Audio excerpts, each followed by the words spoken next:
Hi, it's Kate at the Sober School, and today I want to talk about this issue about being weak or broken or lacking willpower in some way. So I quite often have people email me who really want to do something about their drinking, they're really unhappy about it and they want to change, but they are just convinced they don't have any willpower and therefore they don't know how they're going to make this happen. And I know what it's like to feel that way. It's a really horrible place to be in when you're convinced that the only way to get sober is through willpower. And the reason that, it's not happening for you is because you are weak or there's something wrong with you and you're broken in some way. It's a really horrible place to be in. So I want to talk about that today. So there are quite a few things that I want to say here about this subject, but the first one is this. You are not weak. I can absolutely guarantee it. I've been doing this for quite a while now. I've coached so many women to stop drinking, and I know my audience really well. I know the kind of people who are attracted to my website, and they tend to be smart, motivated, high-achieving, driven women. You might be juggling 101 different things right now between work life and family pressures and the fallout from the coronavirus. You have to be a strong person to cope with all of that. It takes effort and work and determination to make all that stuff happen whilst feeling hungover and beating yourself up and feeling really guilty. Not everyone can get out of bed the next day when they're feeling awful and make sure that everything looks fine on the outside and go to work and stick a smile on their face and just keep the show on the road. Not everyone can do that, but you can. So this whole weakness thing, it isn't an issue, okay? I know you're a strong person. Here's what the real problem is.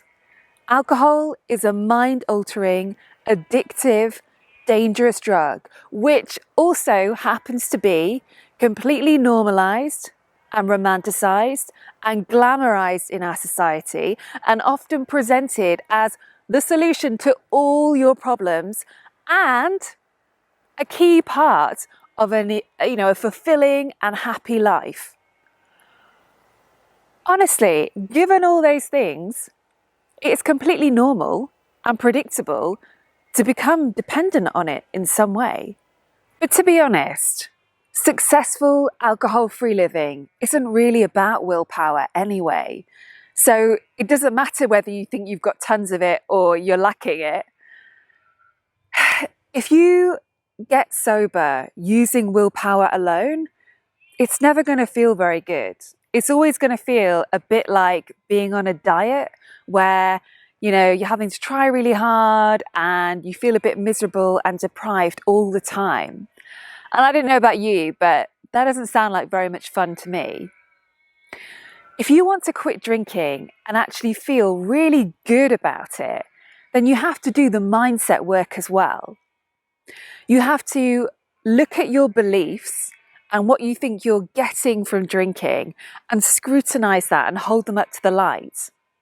This is what I do when I work with women in my Stop Drinking course. We go through every single thing that they think they're getting from drinking, and we look at the facts and the science and the logic behind that to examine whether it's really true. And when you approach alcohol-free living from that place, and you start ripping alcohol off its pedestal and stop romanticizing it and start seeing what it can and cannot do, well, it's a lot easier to actively choose to stop drinking, and you don't need willpower to keep going. I mean, I'm 7 years alcohol-free, and I've got to say, I haven't got a huge amount of willpower. I have not got this far on willpower and grit and determination. No, I've got to this place by really, really understanding alcohol and knowing what it does and does not do. I think that when you drink right now, and you drink despite telling yourself earlier in the day that you weren't going to, I don't think it's because your willpower has failed that day. I think if push came to shove, you could actually force yourself not to drink if you really wanted to or you really needed to. I think you could do that.